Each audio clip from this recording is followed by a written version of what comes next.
Entonces, hoy vamos a ver los conceptos relativos a la velocidad en el diseño vial.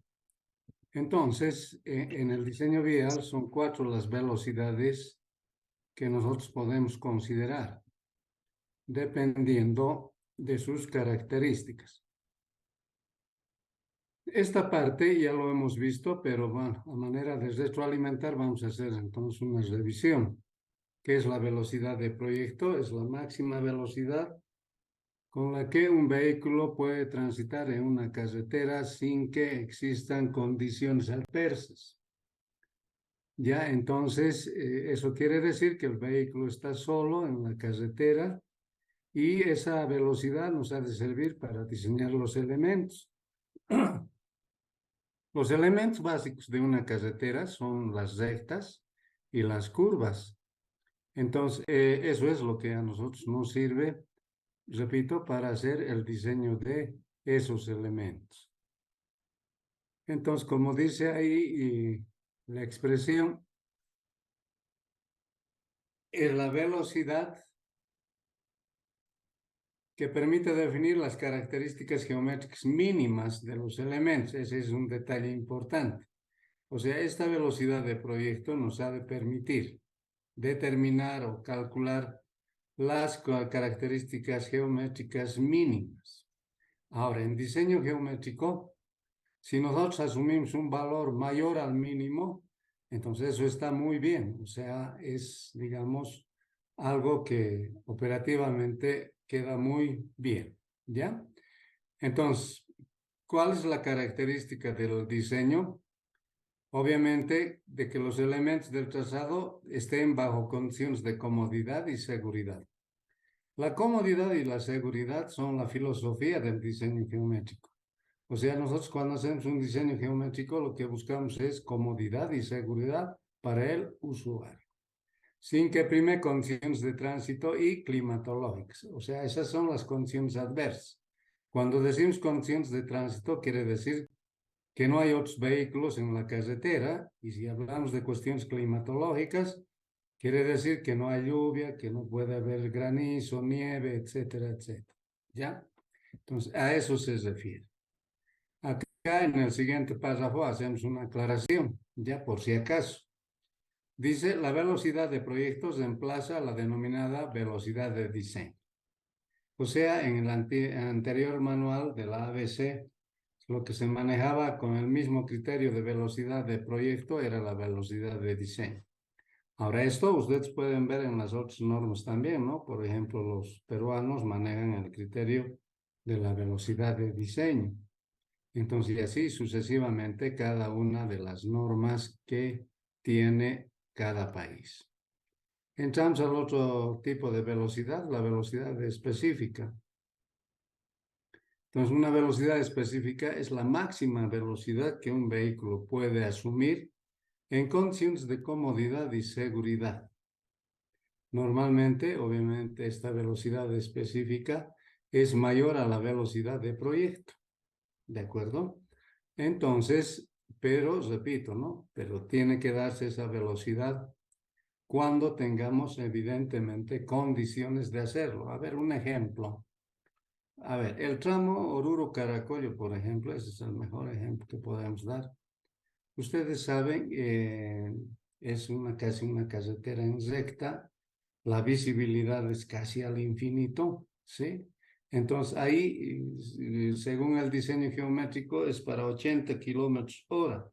Pero es normal ver que los vehículos vayan a 100, 120, hasta 140 kilómetros hora. Y en condiciones de comodidad, ¿no ves? O sea, si hay alguna situación, algún percance de de algún otro vehículo o cualquier otra circunstancia, entonces es fácil de poder visibilizar y reducir la velocidad.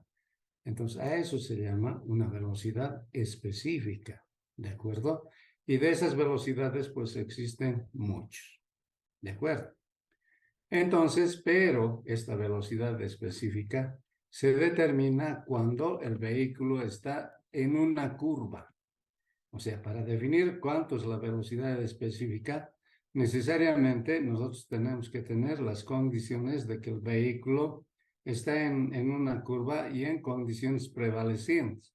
Cuando digo prevalecientes, quiero decir que en condiciones de que hay condiciones climatológicas adversas, hay vehículos en la carretera, la calzada no está muy bien, los neumáticos también, o sea, están a medio uso, etcétera, etcétera, ¿sí? Entonces, esas son las condiciones prevalecientes. Entonces, vamos a ver ahora maneras de retroalimentar lo que dice el párrafo de la diapositiva. ¿Ya?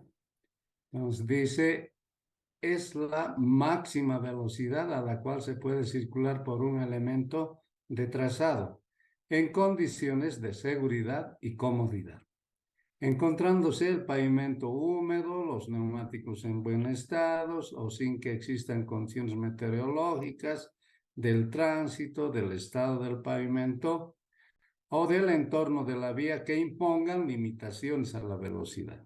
¿No ve? Entonces, creo que ahí hemos sido muy puntuales al hacer esa apreciación. Ahora viene el de cómo nosotros podemos definir una velocidad específica.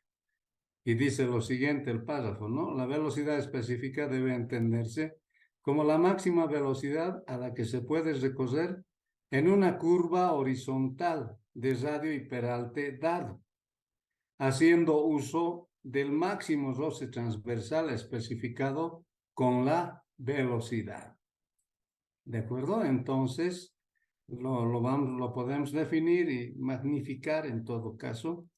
Es obviamente en una curva horizontal. ¿Sí? Entonces, con eso creo que queda aclarado el concepto de lo que es una velocidad específica. Pasemos a ver el otro tipo de velocidad, que sería la velocidad de operación. Vamos a leer en primera instancia lo que significa una velocidad de operación, que sería la tercera velocidad a considerar en nuestro caso. Entonces, en ese sentido, dice lo siguiente, es la velocidad media de desplazamiento que pueden lograr los usuarios en un tramo de carretera de una velocidad de proyecto dada bajo las condiciones prevalecientes del tránsito, del estado del pavimento, meteorológicas y grado de relación de esta con otras vías y con la propiedad adyacente. Entonces, ¿qué quiere decir esto? Que en verdad tenemos varios obstáculos que obviamente hacen que la velocidad de proyecto disminuya. Entonces, por esa razón estamos citando, por ejemplo, las condiciones prevalecientes del tránsito. ¿Eso qué quiere decir? Que hay vehículos del estado del pavimento, probablemente tiene muchos baches la carretera, por lo que el conductor ya prevé que la velocidad tiene que ser menor para que pueda observar y pueda, obviamente, rebasarlos sin mucho problema. Las meteorológicas, que serían, obviamente, el aspecto de que haya lluvia, haya nieve, haya granizo, etcétera. Porque cuando hay lluvia, obviamente hay que disminuir la velocidad, ¿no? Solo un imprudente puede seguir aplicando la misma velocidad. Pero después, normalmente, el problema es del hiperplaneo. Entonces, el hiperplaneo puede hacer que el vehículo a altas velocidades pueda salirse de la carretera, ¿no? Ahora, esta otra parte, el grado de relación de esta con otras vías. Obviamente, si hay intersecciones, es cierto que por norma de tránsito tiene preferencia el que circula en la carretera principal, pero siempre hay, digamos, una susceptibilidad y por eso las más de las veces disminuyen de velocidad. Ya, cualquier imprevisto puede aparecer. Y con la propiedad adyacente. Esto de la propiedad adyacente, obviamente, es realmente un gran problema.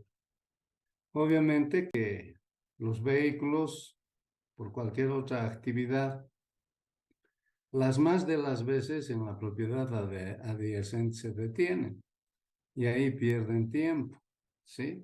Entonces, obviamente, eso se tiene que sumar a lo que significa una velocidad de operación.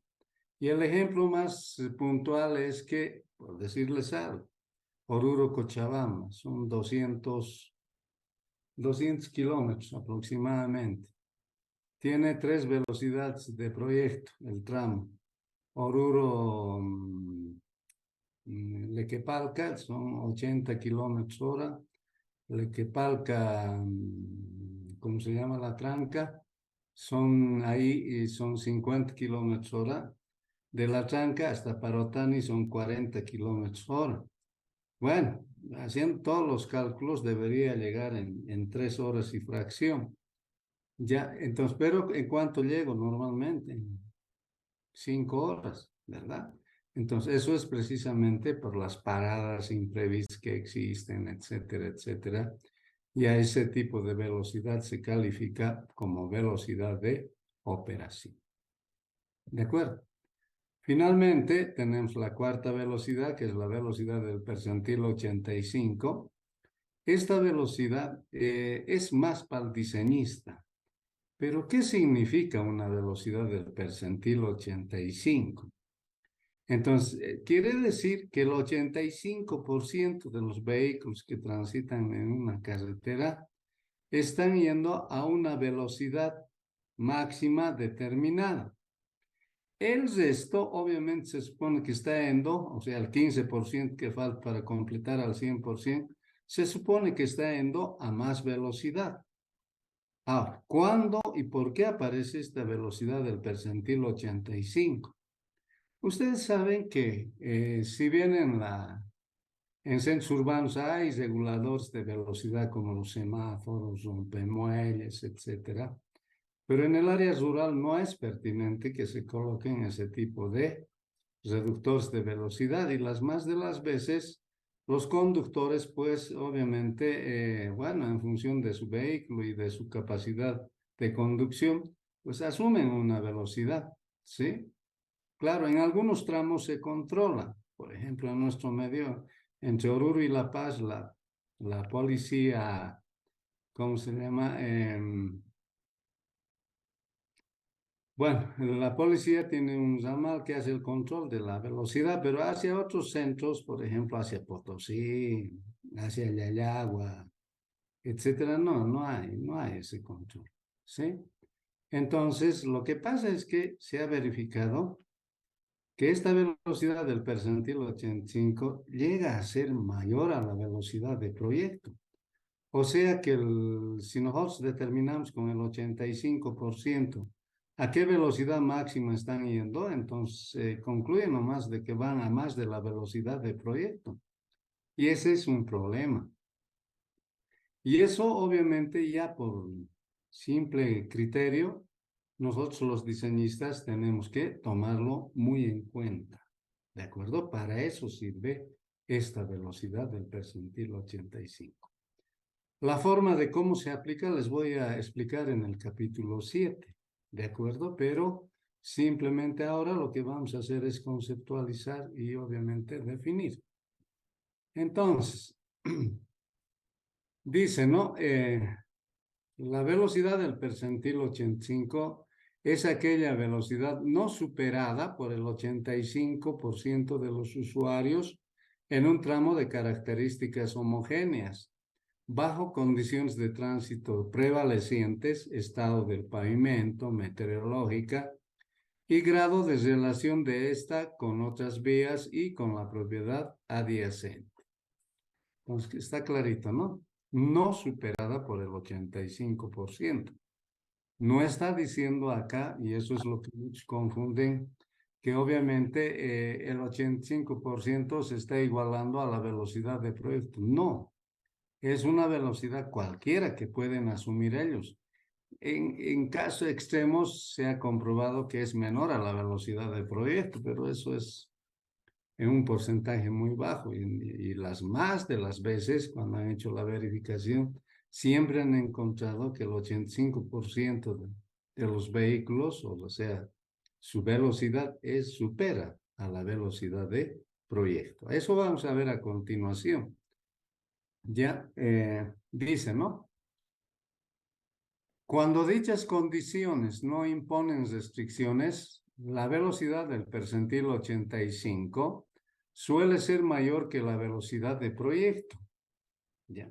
Independientemente de si la velocidad de proyecto está señalizada.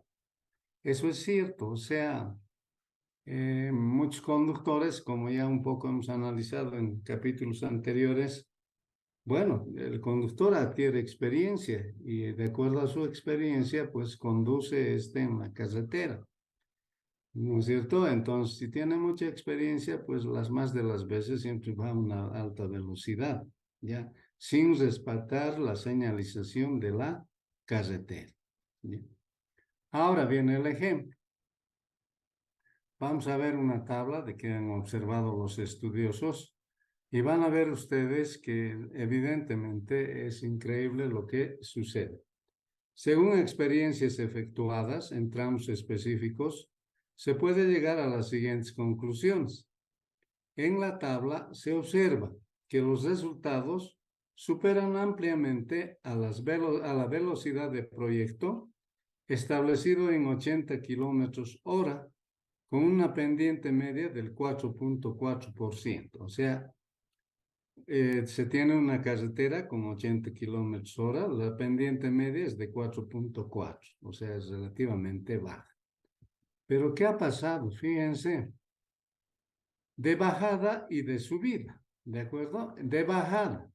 El 50% de los vehículos, la máxima velocidad que alcanzan es entre 94 y 104 kilómetros hora. ¿Dónde queda 80? Atrás. Entonces, ese es el problema. Para el 85%, entonces los vehículos van entre 103 y 110 kilómetros hora. ¿Dónde queda 80? Atrás. Para el 99% van entre 120 y 128 kilómetros hora. Fíjense, casi superan en un 50% la velocidad de proyecto. ¿Ya? Ahora, de subida no es menos. Fíjense, el 50% va entre el 89 y 101 kilómetros hora. El 85% va entre 100 y 109 kilómetros hora. Y el 99% va entre 108 y 118 kilómetros hora. Pero no difiere mucho, ¿no es cierto?, que vaya de bajada o de subida. Pero acá el problema es que no estamos excediendo la velocidad de proyecto. Ahora, ¿por qué observamos? Porque nosotros cuando hagamos el diseño, pues vamos a decir cuál es la velocidad de proyecto y cuál es el radio mínimo.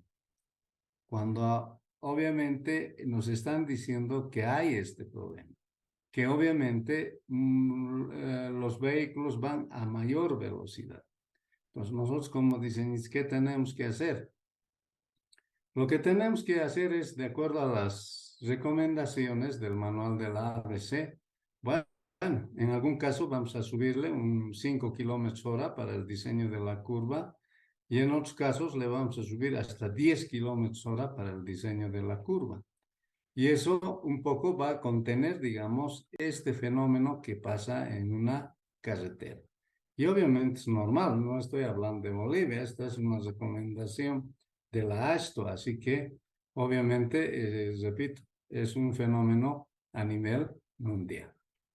El otro aspecto que debemos cuidar son las características de los vehículos, ¿ya? Y acá valga la pena decirles lo siguiente. En realidad hay N tipos de vehículos. Nosotros podemos ver en la calle, en las carreteras, etcétera, diferentes tipos de vehículos, ¿no? De todo tamaño, en diferentes condiciones, número de eje, todo. O sea, realmente es muy complejo. Si ustedes revisasen los tipos de vehículos emitidos por la ASTO, y eso que son vehículos americanos nomás, van a encontrar alrededor de unos 100, más de 100 tipos de vehículos, ¿de acuerdo? Entonces, eso evidentemente es increíble. Ahora, ¿cuándo nos interesa bastante el tipo de vehículo? Cuando hacemos diseño estructural, ¿de acuerdo? Entonces, ahí conviene tomar la mayor cantidad de tipos de vehículos. Ahora, el manual de la ABC recomienda 12 tipos de vehículos nomás, ¿ya? De los tantos que existen, entonces hay que ir agrupando grupo a grupo para ver qué tipos de vehículos vamos a considerar. Ahora, pero para el diseño geométrico ya no es necesario hacer mucho detalle en los tipos de vehículos. Entonces, lo que se recomienda es tomar en cuenta 4 tipos de vehículos nomás. Los vehículos livianos, ¿ya? Los vehículos de transporte de pasajeros y los rígidos, o sea, los vehículos con 2 o 3 ejes máximo. Y en el cuarto caso, tomamos los trailers que conocemos así, ¿sí? Los semiarticulados y los articulados, ¿no? En un solo grupo, ¿de acuerdo? Entonces, esas son las características suficientes para un diseño geométrico.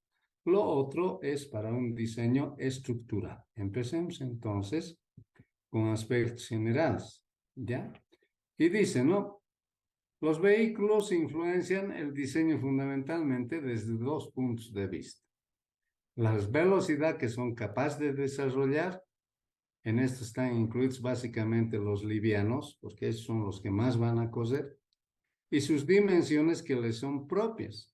¿Quién va a entrar en este criterio? Los vehículos pesados, porque son altos y son anchos, además de largos, ¿verdad? Entonces, esas características, pues son muy importantes. O sea, muchas veces podemos pensar que solo tenemos que tomar en cuenta las dimensiones de los vehículos y de los pesados. No, no es así. ¿De acuerdo? Entonces, inclusive las dimensiones de los vehículos livianos pueden ser un caso muy especial en el diseño geométrico que se considera. ¿De acuerdo? Ah, la velocidad. Esto es muy específico de los vehículos livianos. O sea, los que más velocidad van a imprimir son los vehículos livianos, ¿verdad? Entonces, esos criterios son los que hay que considerar en los vehículos. Dice, no, acá es un complemento y una retroalimentación. Los vehículos livianos determinan las velocidades máximas a considerar en el diseño. ¿De acuerdo? Eso es cierto. Y las dimensiones en la determinación de las distancias de visibilidad, frenado y adelantamiento. O sea, los livianos no solamente pueden tener problema de velocidad máxima, sino también en sus dimensiones para que podamos nosotros tomar en cuenta una distancia de visibilidad, una distancia de frenado y de adelantamiento si la carretera es bidireccional. Pues fíjense, tiene muchos problemas que nosotros debemos, obviamente, tomarlos en cuenta. Ahora, en el caso de los vehículos pesados, dicen, ¿no?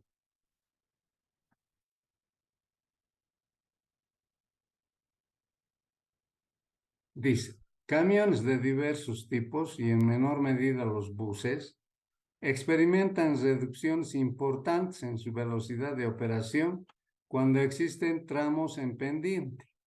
La necesidad de limitar estas reducciones de velocidad determina la longitud y magnitud aceptable de las pendientes. ¿Qué es eso lo que precisamente es el mayor problema en el diseño de una carretera? ¿Ya? O sea, ¿quiénes son problema en el diseño de una carretera? Los vehículos pesados. ¿Ya? Son más problemáticos. ¿Por qué?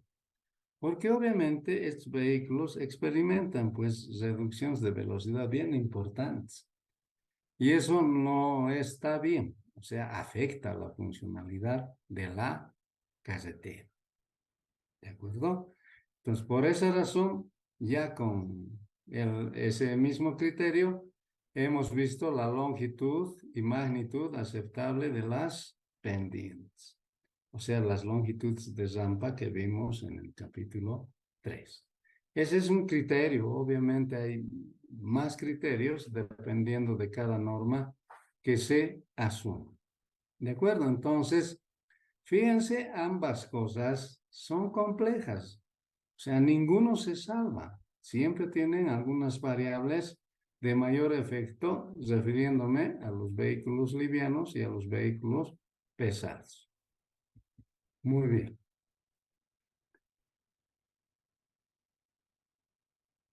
Continuamos con los pesados. Dicen, ¿no?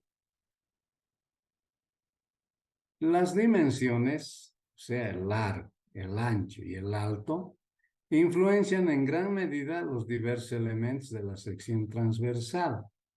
Esto es específico para los pesados, por favor. Y determinan los radios mínimos de giro, además, ya como vamos a estudiar más adelante. Los ensanches de la calzada en curva y el gálibo vertical bajo estructuras. Entonces, el gálibo vertical, que es un detalle bien importante, es la distancia entre la base de la carretera o la capa de rodadura hasta la parte más baja de la infraestructura de paso a desnivel. Puede ser una pasarela, un viaducto, etc. Entonces, esa altura es importante. Digamos, en este tiempo, esa es la variable más importante que hay que considerar. ¿Por qué? Porque cuando yo era estudiante, la altura máxima era 430. Hoy por hoy es 5.5. Inclusive ya es mejor prever nomás ya que sea 6. Entonces, ese es el problema que obviamente nosotros tenemos que ir viendo las normas y actualizando a la vez. Por eso que los países vecinos, por ejemplo, como el Perú, actualiza cada 5 años sus manuales, precisamente por este tipo de variables que suceden. Nosotros ya estamos 25 años y no hay nunca cuando, digamos, podamos actualizar, obviamente, nuestro manual de diseño de carreteras. Entonces, ese es un aspecto también que debemos considerar. Yo siempre digo, si nosotros queremos ser carretera interoceánica, tenemos que cumplir con todos estos requisitos. Y obviamente ese aspecto un poco se está descuidando. Y después cuidado que cambien las rutas y bueno, los perjudicados vamos a ser nosotros. Entonces, por esa razón yo les oriento a ustedes que permanentemente tienen que ir actualizándose los cambios que van haciéndose. Por ejemplo, la ASTO, cada 5 a 6 años, obviamente, emite un nuevo libro verde. Es a lo que trata el diseño geométrico, lo llaman el libro verde, ya en la ASTO. Entonces, ese libro verde es actualizado, renovado, etcétera, de 5 a 6 años. ¿De acuerdo? Entonces, hay que estar siempre pendiente con las lecturas para ir actualizándonos qué cambios importantes se están preveyendo. ¿De acuerdo? Muy bien. Entonces, es un detalle también que hay que tomarlo en cuenta. Ahora, vamos a ver las dimensiones mínimas que deben tener los vehículos fundamentalmente pequeños. ¿De acuerdo? Ustedes saben que si nosotros hacemos un censo de vehículos en nuestra ciudad nomás, pues van a notar que la mayor cantidad de vehículos, por ejemplo, son de la marca Toyota, o alguien me dice lo contrario.